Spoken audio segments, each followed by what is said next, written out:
Walikaa kimya mbele ya lile duka la dawa kwa sekunde ambazo zilihisi kama miaka. Watu walikuwa wanapita, magari yalikuwa yanapiga honi, maisha yalikuwa yanaendelea, lakini kwao dunia ilisimama pale. Uko vizuri? Tariq aliuliza kwa sauti iliyojaribu kuwa imara lakini ikasalitiwa na hisia. Lina akatazama chini kidogo, kisha nyuma yake alipokuwa yule mtoto mdogo. Niko vizuri, alisema kwa upole. Haya ndiyo maisha tu. Maneno yale yalikuwa mepesi mdomoni, mazito moyoni. Tariq alimtazama mtoto. Ni wako? Lina akatikisa kichwa. Ndiyo. Hakukuwa na haja ya kuuliza zaidi. Jibu lilitosha kumwambia kila kitu ambacho miaka ilimnyima. Lakini bado hawakuweza kuondoka. Kulikuwa na kitu kilichowavuta kubaki pale, hata kama ni kwa dakika chache za kuiba kutoka kwenye maisha yao halisi. Waliamua kukaa kwenye benchi dogo pembeni ya barabara. Mtoto wa Lina alikuwa akicheza na kopo la plastiki chini. Nilirudi kijijini kukutafuta, Tariq alisema. Lina aligeuza macho pole pole. Nilisikia miaka mingi baadaye, lakini tayari nilikuwa nimeshaondoka. Kwa nini hukuacha hata ujumbe wowote kwa mtu yoyote?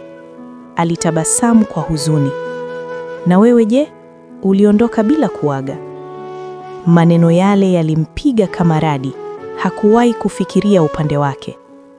Nilikuwa sina uwezo hata kusema kwa heri, alisema kwa sauti ya chini. Nilikuwa naona aibu. Nilikuwa nimeshindwa kabla hata ya kuanza. Lina akamwangalia kwa macho yale yale ya darasa la 7, ya huruma si lawama. Nilijua usingerudi mara moja, alisema, lakini sikujua itakuwa milele. Baada ya mama yake kufariki, Lina alibaki peke yake kabisa. Ndoto zake za shule zilikatika. Alifanya kazi za ndani, alilea wadogo zake kwa muda. Dunia ilimfanya awe mtu mzima kabla hajawa tayari. Kijana mmoja alijitokeza, si kwa mapenzi makubwa, bali kwa ahadi ya usalama. Nilikubali kuolewa nikiwa nimechoka kupigana peke yangu, alimwambia Tariq kwa ukweli mtupu. Sikumchukia, lakini sikuwahi kumpenda kama... Alinyamaza. Kama nani? Tariq akauliza taratibu. Hakujibu kwa jina, lakini macho yake yalijibu. Kadri walivyoendelea kuzungumza, ilizidi kuwa vigumu kukumbuka kuwa hawakuwa tena watoto. Walikuwa watu wazima wenye majukumu, lakini mioyo yao iliporudi darasa la 7, kila kitu kilionekana rahisi tena. Walikumbuka maandazi ya kugawanya, mwalimu wa hesabu aliyekuwa mkali, siku ya mvua walipokimbia pamoja bila mwamvuli. Walicheka kisha wakanyamaza, kwa sababu kumbukumbu zilikuwa tamu, lakini ukweli ulikuwa mchungu. Simu ya Lina ilianza kuita. Alipoitazama, uso wake ulibadilika. Ni mume wangu, alisema kwa sauti polepole. Hapo ndipo ukimya mzito uliingia kati yao. Tariq alitikisa kichwa kidogo kama mtu aliyekubali hukumu. Lazima niende, Lina alisema, lakini miguu yake haikusogea mara moja. Walitazamana kwa muda mrefu sana. Kama ningekupata mapema, Tariq alianza kusema. Lina akakatisha kwa upole. Usimalizie sentensi hiyo, itaumiza zaidi. Machozi yakaanza kumjaa.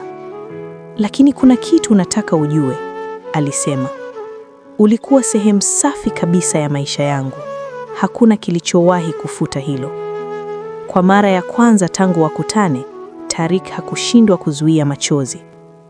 Nilikupenda kwa muda mrefu kuliko nilivyowahi kukiri hata kwangu mwenyewe.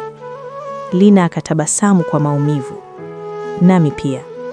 Lakini hawakugusana, hawakukumbatana, kwa sababu walijua kugusa kungefanya iwe vigumu zaidi kuachilia. Alimchukua mtoto wake, akatembea hatua chache, kisha akageuka nyuma mara ya mwisho. Tariq bado alikuwa pale pale, wakitazamana kwa umbali, kama siku ya mwisho darasa la 7. Tofauti ni kwamba safari hii Wote wawili walielewa wanachokipoteza.